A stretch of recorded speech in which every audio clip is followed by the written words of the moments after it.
My family said I contribute nothing and only take up space, so I told them that I would stop paying the mortgage. For the first time, they realized who'd been holding the house together all along. The roast chicken sat in the center of the table, golden and perfect, just like everything else my mother prepared for these monthly gatherings. I watched the steam rise from the mashed potatoes while my sister Lauren cleared her throat for what I knew would be another performance.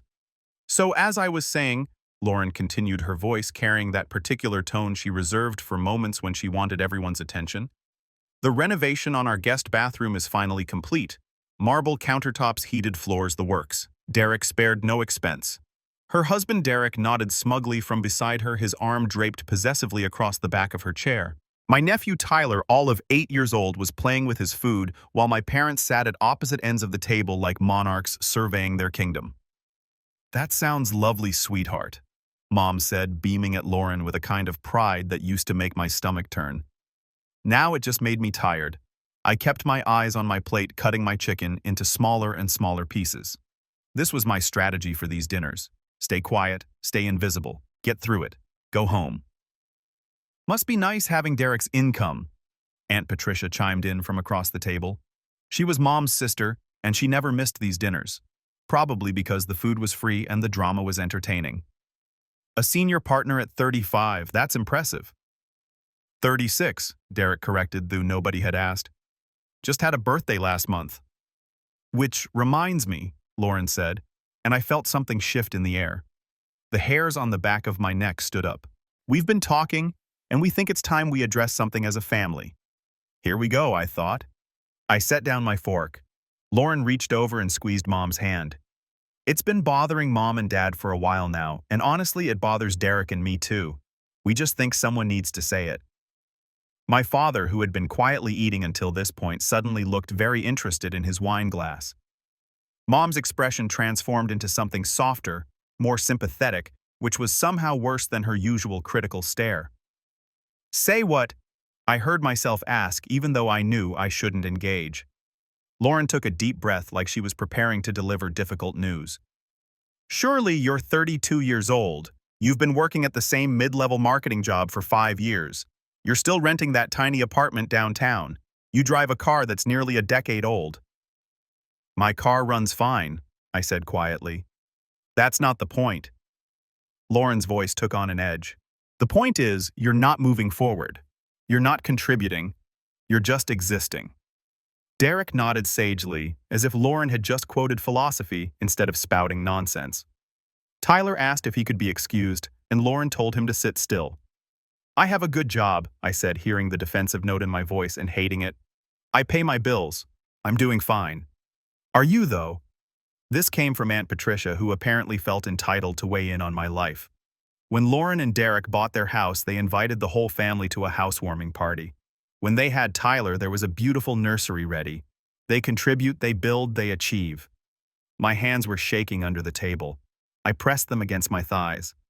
"Honey," Mom said, and her tone was so condescending I almost laughed. "We love you, we do, but Lauren has a point. You've never really contributed much to this family. You keep to yourself, you barely visit.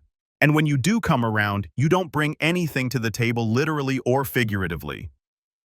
I asked, my voice sharper than intended, because I brought wine tonight, and last month I brought dessert and the month before. "That's not what your mother means," Dad interrupted. He finally sat down his wine glass and looked at me directly. "She means you don't participate. You don't help. When we needed someone to watch the house while we went on that cruise, Lauren stepped up. When we needed help moving furniture, Derek and Lauren came over. You're always too busy." "I was working," I protested. "I couldn't take time off on such short notice." "There's always an excuse with you," Lauren said. And now she was standing up, really getting into her moment. "Do you know how many times I've covered for you?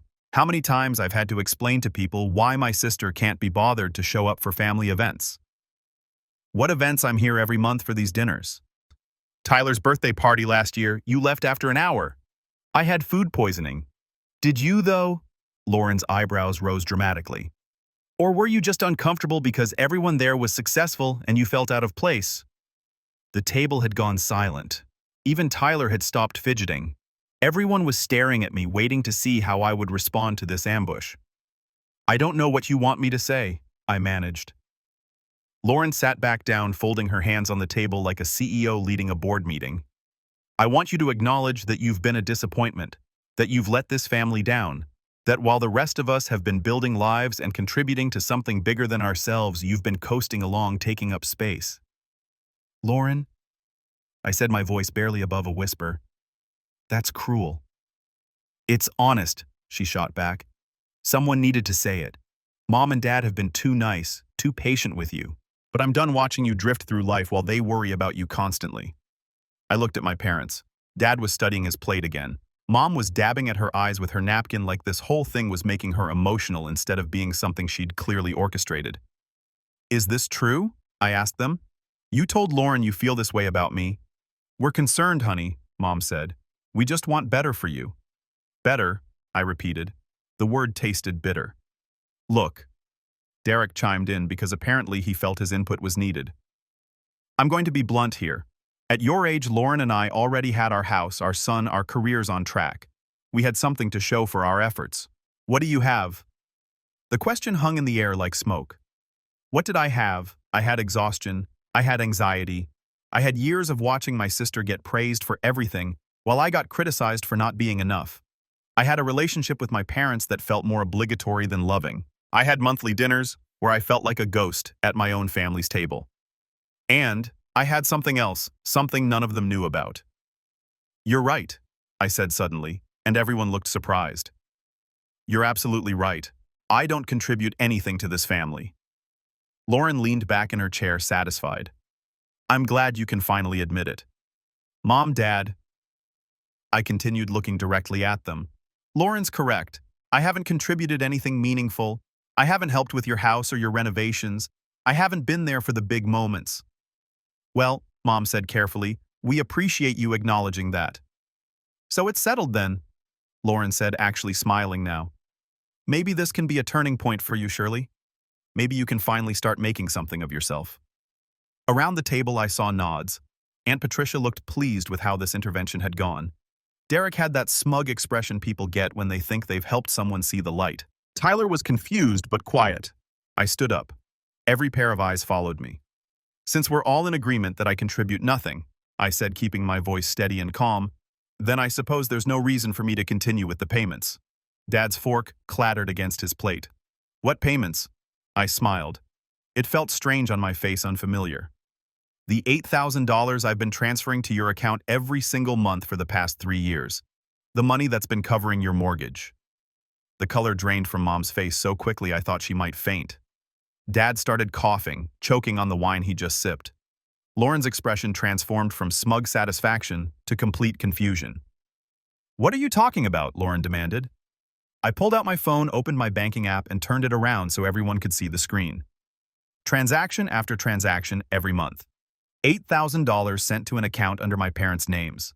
3 years ago, I explained, my voice calm. Dad came to me privately. He told me they were in trouble. The business had some bad quarters. They'd refinanced the house twice and couldn't keep up with payments. They were going to lose it. Dad's face had gone from pale to red. Mom was gripping the edge of the table. He asked me not to tell anyone because Mom was embarrassed. Said it would crush her if Lauren found out they weren't as financially stable as everyone thought. So I've been paying their mortgage every month for 36 months. That's $288,000 if anyone's counting. Lauren turned to our parents. Is this true? Mom opened her mouth, but nothing came out. Dad stood up abruptly, his chair scraping against the floor. Surely, he said, his voice rough, this isn't the time. No, Dad, this is exactly the time. I looked around the table. Everyone here just spent the last 20 minutes telling me what a disappointment I am, how I don't contribute, how I'm just taking up space in this family. So I'm agreeing with you. Starting tomorrow, those payments stop. You can't do that. Mom finally found her voice. We had an arrangement.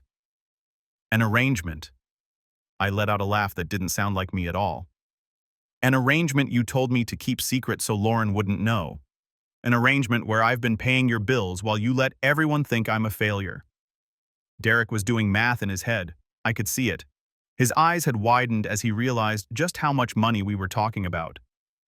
Wait, Lauren said slowly. You're saying you've had enough money to pay their mortgage all this time? Where did you get that kind of money? My mid-level marketing job, I said, letting the words land. The one you all just spent dinner mocking.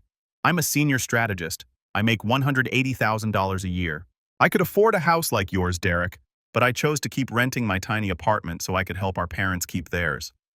The silence was absolute. But you said, Lauren started. I never said anything about what I make, I corrected her. You all just assumed. You saw my old car and my small apartment and decided I must be struggling. Nobody ever asked. Not once in 3 years did anyone at this table ask me how I was really doing. Aunt Patricia had the decency to look uncomfortable. Tyler asked his mom what was happening and she shushed him. Surely please, Dad said, and his voice cracked. Can we discuss this privately? Why? So you can convince me to keep funding your lifestyle while everyone thinks I'm the family disappointment, so Mom can keep crying about how worried she is about me while I'm literally keeping a roof over her head. That's not fair, Mom said, tears streaming down her face now. We never asked you to pay that much. You offered. You're right. I did offer because you're my parents, and you were in trouble, and I loved you enough to help, but apparently that didn't count as contributing to the family. Apparently being there when you actually needed meant nothing compared to showing up with expensive bottles of wine and stories about bathroom renovations. I grabbed my purse from the back of my chair. My hands had stopped shaking. In fact, I felt steadier than I had in years. The payment scheduled for Friday will be the last one, I said. After that, you're on your own. Maybe Lauren and Derek can help. After all, they're the ones who contribute around here. Surely wait. Dad moved toward me, but I stepped back. I've waited, I told him. I've waited for someone in this family to see me, to value me, to treat me like I matter. I'm done waiting. Lauren found her voice again. You can't just abandon them, they're parents. I'm not abandoning anyone. I'm simply agreeing with you. I don't contribute anything. Remember, you all made that very clear, so my lack of contribution won't be missed. This is blackmail, Derek said suddenly. You're using money to manipulate them. I turned to look at him. Really? Look at him, this man who had sat at my parents' table eating food bought with money I provided while judging me. No, Derek. This is a boundary. I'm stopping something that was never appreciated.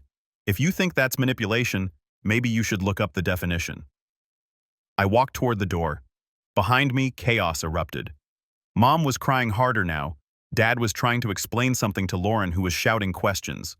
Aunt Patricia was asking if someone could please clarify what just happened. Tyler was definitely crying. At the door, I paused and turned back one more time.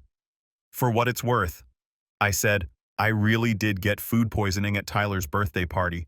I spent that night in the emergency room. I texted Mom from the hospital. She never responded. Mom's face crumbled. I thought you were making an excuse. I know, I said simply. That's the problem. I left my parents' house and got into my decade-old car that ran perfectly fine. I drove back to my tiny downtown apartment that I'd carefully chosen because it was in my budget after helping my parents. I walked past my modest furniture and my small kitchen and my view of the alley, and I felt lighter than I had in years. My phone started ringing before I even got my shoes off. Dad. I declined the call, then Mom, then Lauren. I declined them all and turned off my phone. I poured myself a glass of wine and sat on my small balcony looking out at the city lights. The air was cool, and I could hear traffic in the distance, the ambient hum of life continuing regardless of personal drama. My hands were shaking again, but this time it was adrenaline, not fear. 3 years, 3 entire years of sacrifice, and they'd never once acknowledged it. I thought back to that first conversation with Dad. He'd shown up at my apartment unannounced on a Tuesday evening. I remember because I'd just gotten home from a particularly brutal workday, and I was still in my professional clothes when he knocked. His face had been gray-aged in a way I hadn't noticed before. Can I come in? And something in his voice told me this wasn't a casual visit. We'd sat at this very same small kitchen table. He couldn't meet my eyes as he explained how bad things had gotten. The business he'd invested in with his friend Martin had collapsed. The friend had disappeared with most of the capital. Dad had been too embarrassed to tell Mom the full extent of the losses. He'd refinanced their house twice trying to cover the shortfall. And now the payments were more than they could manage on his retirement income and Mom's part-time bookkeeping job. "We're going to lose everything," he'd said, and I'd never seen my father cry before that moment. "Your mother doesn't know how bad it is. She thinks we're just having a tight month. If she finds out I've destroyed our financial security, it'll kill her." I'd wanted to ask why he hadn't gone to Lauren first. Lauren with her lawyer husband and their big house and their seemingly perfect life. But I already knew the answer. Lauren would have judged him. Lauren would have told everyone. Lauren couldn't keep a secret if her life depended on it, and she'd have held it over their heads forever. "How much do you need?" I'd asked. When he told me the mortgage payment, I'd done quick math in my head. I'd just gotten a significant raise at work, a promotion to senior strategist that had bumped my salary to a level I'd never imagined reaching. I was living well below my means, saving aggressively, planning for a future that felt abstract and far away. "I can afford it. Technically, I can help," I'd said. "But Dad, you have to tell Mom eventually. This can't be a permanent solution." He promised me it would only be for a few months a year at most, just until he got back on his feet, found some consulting work, built their savings back up. He promised. That was 3 years ago. In that time, I'd watched my savings account flatten instead of grow. I passed on opportunities because I couldn't afford the risk.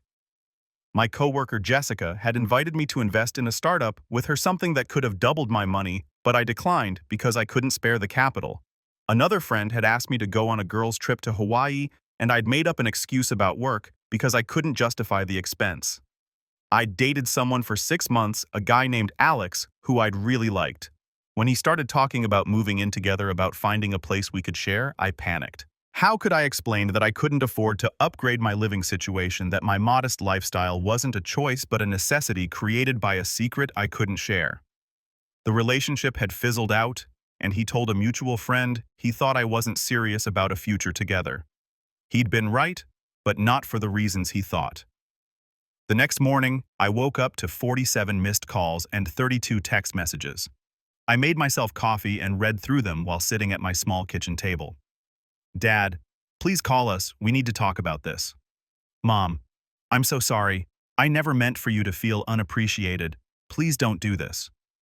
"Lauren, you're being completely unreasonable. Call me immediately." "Derek, as someone with financial expertise, I think we should all sit down and discuss this rationally." "Aunt Patricia, I had no idea about any of this. Your mother is devastated." There were more variations on themes of desperation, anger, and belated appreciation. I deleted most of them and composed a single group message. I meant what I said. The payment stopped Friday. You have 3 days to figure out your finances. Don't contact me again until you're ready to have a conversation where I'm treated with actual respect. I sent it and then blocked their numbers for 48 hours. I needed space to think, to breathe, to figure out who I was without the weight of my family's expectations crushing me. Work that week was a welcome distraction. My colleague Marcus noticed I seemed different, lighter somehow. During lunch, he asked if something good had happened. "I quit something that wasn't good for me," I told him. "Good for you," he said, raising his coffee cup in a toast. "Life's too short for things that drain us." Marcus didn't know how right he was. We'd worked together for 4 years, sat in adjacent cubicles, collaborated on dozens of campaigns, and he knew almost nothing about my personal life. Not because he wasn't friendly, but because I'd learned to keep my world separate. Work Shirley was confident, creative, assertive. Family. Shirley was quiet, apologetic, invisible. "You should come out with us Friday," Marcus continued. "Sarah's organizing drinks for her birthday. The whole team's going to that new rooftop bar downtown."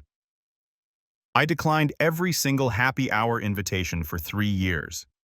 Always too tired, always had plans, always some excuse that was technically true but missed the real reason. I couldn't afford to spend $50 on overpriced cocktails when I was sending $8,000 to my parents every month. "I'll be there," I said, and Marcus looked genuinely surprised. "Yeah, that's great. Sarah will be thrilled. She's always saying she wishes you'd come to hang out more." The idea that my coworkers wanted me around, that they noticed my absence and cared about it, felt strange and wonderful. At work, I was valued. My ideas were respected. My contributions were recognized and compensated. I'd been living in this parallel universe where half my life made sense and the other half was a nightmare, and I'd just decided which world I wanted to inhabit. Thursday afternoon, I got an email from an address I didn't recognize. When I opened it, my stomach dropped. It was from Derek, sent from what must have been a personal account rather than his work email. Shirley, I hope you read this. I owe you an apology. At dinner, I participated in something cruel, and I did it without knowing the full story. Lauren told me everything after you left. I'm ashamed of how I behaved. You've been supporting your parents while I sat there in their home eating food purchased with your money, judging you for not measuring up to some arbitrary standard of success. I was wrong. I'm going to encourage Lauren to reach out to you, but I wanted you to hear directly from me. I'm sorry. If you're willing to talk, I'd like to buy you coffee and apologize in person. No pressure. I understand if you'd rather not. Derek. I read it 3 times. It was measured genuine, free of the pompous tone Derek usually carried. I didn't respond immediately. Instead, I saved it to a folder and went back to work. That evening, my doorbell rang. I looked through the peephole and saw Patricia standing in the hallway holding a casserole dish. "Hi, Patricia," I said, opening the door but not inviting her in. "I brought you lasagna," she said, holding up the dish like a peace offering. "Your mother's recipe." "That's kind, but I'm fine. Can I come in just for a minute?" Against my better judgment, I stepped aside. She walked into my apartment and looked around with obvious surprise. "This is nice," she said. "Cozy. I always pictured it as more cramped." "Everyone did," I said flatly. That was kind of the point of what happened at dinner. She set the casserole on my kitchen counter and turned to face me. "I feel terrible about what happened. I had no idea about the money, about what you've been doing for your parents. Would it have changed anything? Would you have spoken up when Lauren was tearing me apart?" Aunt Patricia had the grace to look ashamed. "Probably not. I'm embarrassed to admit that. I've always seen Lauren as the successful one, the one who had it all figured out. And you were so quiet, so private. I made assumptions, everyone did. Your mother is devastated. She's been crying for days.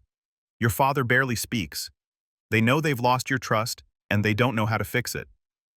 "Maybe they can't fix it," I said. "Maybe some things once broken stay broken."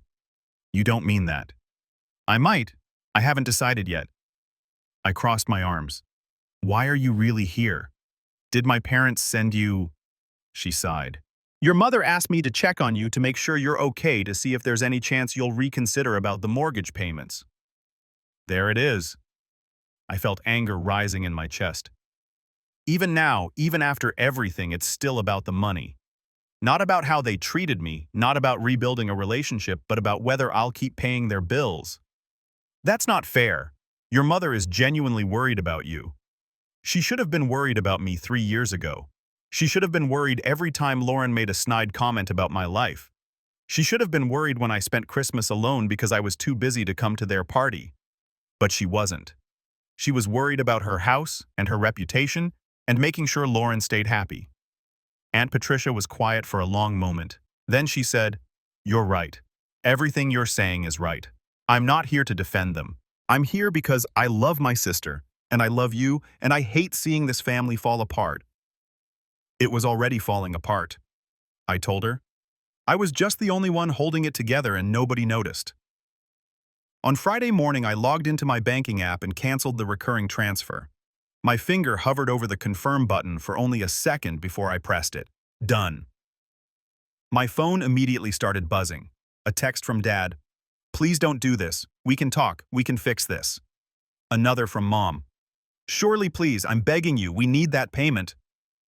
I turned my phone face down and got ready for work. In the mirror, I looked the same as always, but I felt fundamentally different, like I'd been carrying a backpack full of rocks for years and had finally set it down. At the office, I threw myself into a presentation I was developing for a major client. The campaign was ambitious, creative, exactly the kind of work that had earned me my promotion and my salary. My boss, Stephanie, stopped by my desk around 11. "The mock-ups look great," she said. "Client's going to love them. You have a real gift for this, Shirley."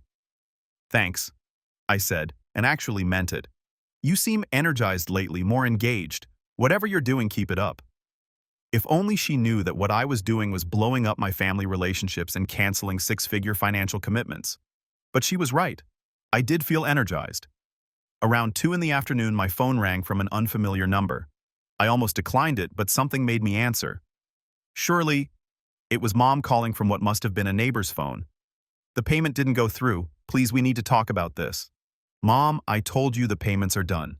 You have until next week to figure out your mortgage. But we can't figure it out in a week. We need more time. You've had 3 years, I said calmly. That's more time than most people get. I have to go. I'm at work. I hung up before she could respond and immediately blocked that number too. That evening, I went to Sarah's birthday drinks. The rooftop bar was sleek and modern with a view of the city skyline that took my breath away. My coworkers were already there laughing and talking, and when I walked in, Sarah actually squealed. "Surely you came. I'm so glad you're here."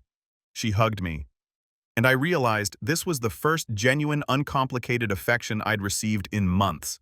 No judgment, no expectations, just happiness that I'd shown up. Marcus bought me a drink. Sarah introduced me to people from other departments I'd only known by email. We talked about work and movies and restaurants and absolutely nothing related to family or money or disappointment. It was normal, easy fun. Around 9, I stepped out onto the balcony for some air.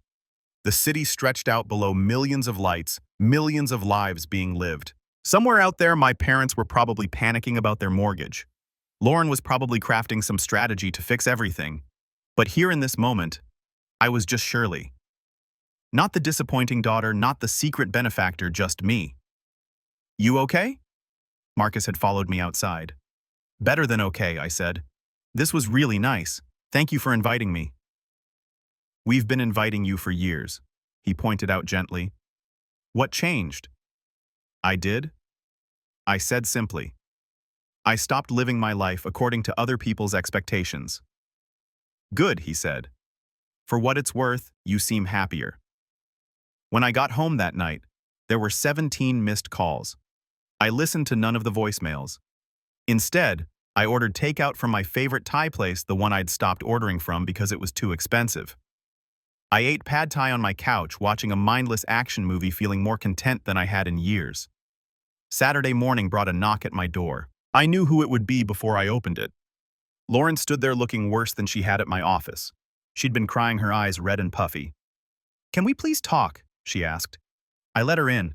We sat on opposite ends of my couch, the space between us vast. "Mom and Dad are going to lose the house," she said without preamble. "I know. Doesn't that bother you?" "Of course it bothers me," I said. "I'm not a monster, Lauren, but it bothers me more that they let you humiliate me while I was keeping them afloat." "I didn't know." "You didn't care to know. There's a difference. You never asked about my life, my job, my finances. You just assumed I was failing and treated me accordingly." Lauren was quiet for a moment. Then she said, "Derek and I had a huge fight last night about money, about our lifestyle, about priorities. He told me we're living paycheck to paycheck despite his salary. He said we've been performing success while drowning in debt." "I'm sorry," I said, and found that I meant it. "Are you? Because from where I'm sitting, you seem to have it all figured out. Good salary, low expenses, savings in the bank. You were smarter than all of us." "I wasn't smarter. I was just quieter about my choices, and I paid a price for helping Mom and Dad. I gave up opportunities, relationships, experiences. I don't regret helping them, but I do regret letting everyone think less of me while I did it." "What do we do now?" Lauren asked. Derek and I calculated what we could contribute to the mortgage. We can do $4,000 a month if we cut back on everything, but that's only half. Then they'll need to figure out the other half. Sell something, downsize, find roommates.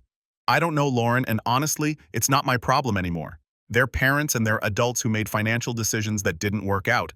That's not on me to fix forever. Lauren stood up abruptly. "I came here hoping you'd change your mind, that you'd see reason." "I have seen reason. That's exactly why I'm not changing my mind." "Fine," she said coldly. "But when they lose everything, when they're struggling and miserable, remember that you could have prevented it." "I'll remember that I prevented it for 3 years while being called a disappointment," I shot back. "I'll remember that I sacrificed my own security for theirs and nobody cared. I'll remember all of it, Lauren. Will you—" She left without another word, slamming the door behind her. "Surely, please. The payment didn't go through." "I know, Mom. I canceled it."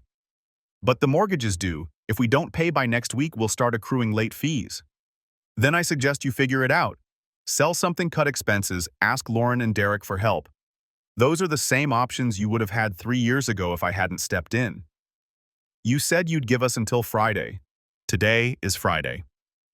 Mom and I gave you 3 years of Fridays. That's 156 payments I made while being told I contributed nothing. She was crying. We never said you contributed nothing. You stood there and watched Lauren say it. You nodded along when everyone agreed. You let them tear me apart at your dinner table. A dinner table I've been paying for. We didn't know you were paying for everything. You knew, I said quietly. You knew I was paying your mortgage. You chose not to connect those dots because it was easier to let everyone think poorly of me than to admit you needed help. That's on you, not me. There was silence on the other end, broken only by her soft crying. I have to go, I said. I have a meeting. When can we talk? Really talk. When you're ready to see me as I actually am, not as the disappointment you've convinced everyone I am. I hung up before she could respond. The following Monday, Lauren showed up at my office. Security called up to ask if I wanted to see her. I was tempted to say no, but curiosity got the better of me. She looked terrible. Her hair wasn't perfectly styled, her makeup was minimal, and she was wearing jeans instead of her usual designer outfits. Can we talk? She asked. I led her to a conference room. We sat across from each other at the large table, the space between us feeling symbolic. I'm sorry, she said immediately. I'm so sorry, Shirley. I had no idea about the money, about any of it. Would it have mattered? I asked. If you'd known I made good money, would you have treated me differently? Or would you have found some other reason to put me down? She flinched. That's not fair. Isn't it? You spent years making me feel small, Lauren. The money just gave you an easy target. I was jealous, she said suddenly. And I was so surprised I just stared at her. You always seemed so free. No mortgage stress, no keeping up appearances, no pressure. You just lived your life quietly while I was constantly performing. So you decided to make me miserable because you were jealous. I didn't decide anything. It just happened, and then it became a pattern. Mock Shirley for her small apartment, her old car, her simple life. It made me feel better about the fact that Derek and I are drowning in debt trying to maintain an image. You're in debt? She laughed bitterly. The guest bathroom renovation financed the trip to Europe last summer. Credit cards. We make good money, but we spend more trying to look successful. It's exhausting. I didn't know what to say to that. The point is, Lauren continued, I was wrong. I was so wrong, and I'm sorry. What I said at dinner was cruel and unfair. I was performing again, trying to deflect attention from my own problems by making yours seem bigger. And Mom and Dad went along with it. They're embarrassed, humiliated. Dad came to me yesterday and explained everything, how he came to you 3 years ago, how you've been paying their mortgage this whole time, how they asked you to keep it quiet. So now you know, I said. Does it change anything? It changes everything, Lauren said earnestly. Surely you've been supporting our parents while I've been criticizing you for not helping enough. I feel like a monster. You should, I said bluntly. You ambushed me at dinner. You turned everyone against me. You made me feel worthless in front of the whole family. I know. Tears were streaming down her face. Now I know, and I can't take it back, but I can try to make it right. Derek and I talked, really talked. We're going to help with the mortgage. We can't afford the whole thing, but we can cover half if you'd be willing to cover the other half. I shook my head. No. Surely, please. No, I repeated firmly. I'm done with that arrangement. If you want to help Mom and Dad, that's between you and them. But I'm out. They're going to lose the house. Maybe they should, I said. Lauren looked shocked. Maybe they need to downsize.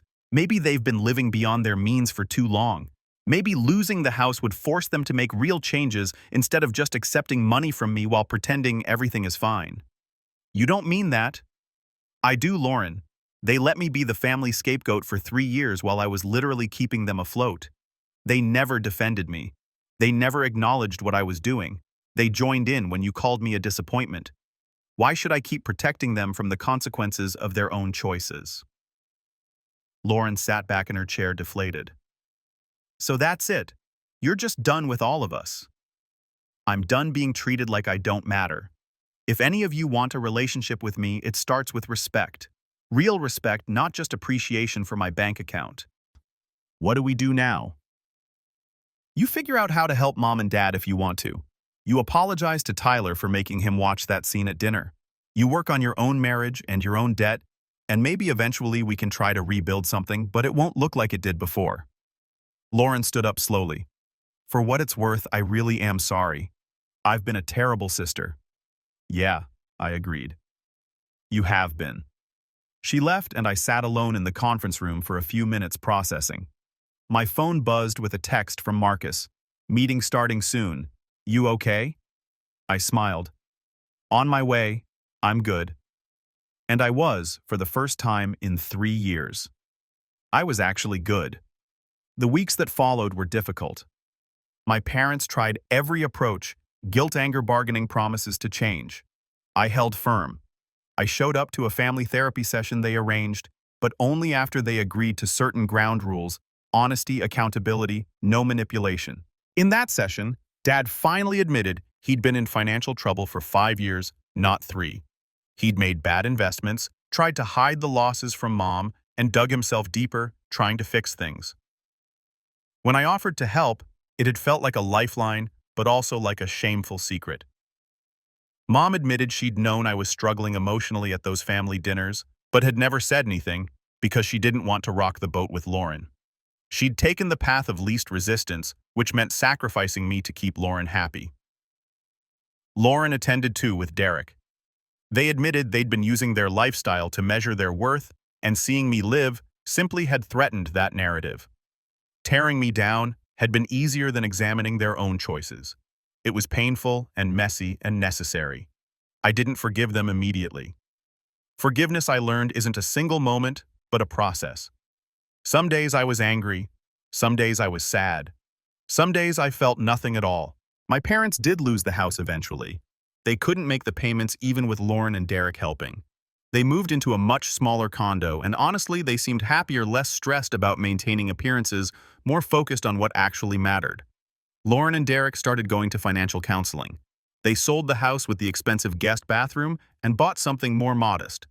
Their marriage improved once they stopped competing with everyone around them.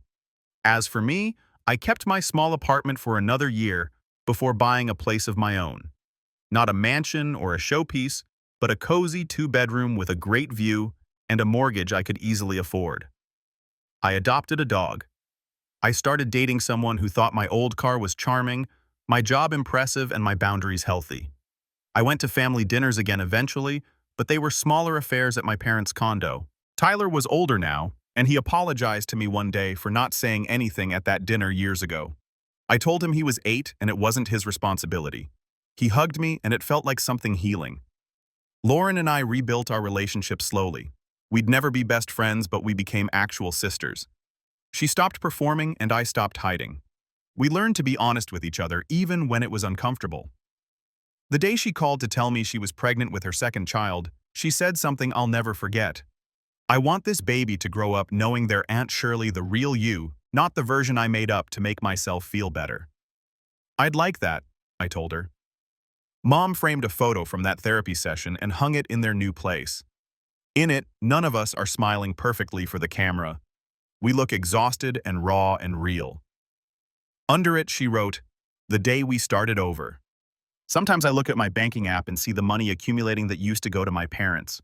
I think about the 3 years of payments, the $288,000 I gave without recognition.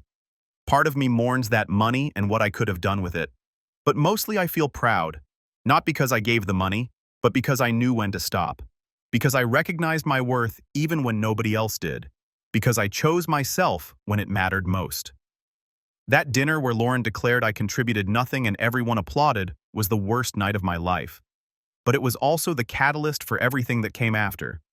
The moment I stopped accepting scraps and started demanding my seat at the table, the moment I realized that contribution isn't measured in dollars or bathroom renovations or perfectly styled appearances. It's measured in honesty and courage and in the willingness to say enough is enough. I smiled and said the payments would stop, and my whole world changed. Sometimes the quietest moments of resistance are the loudest declarations of self-worth.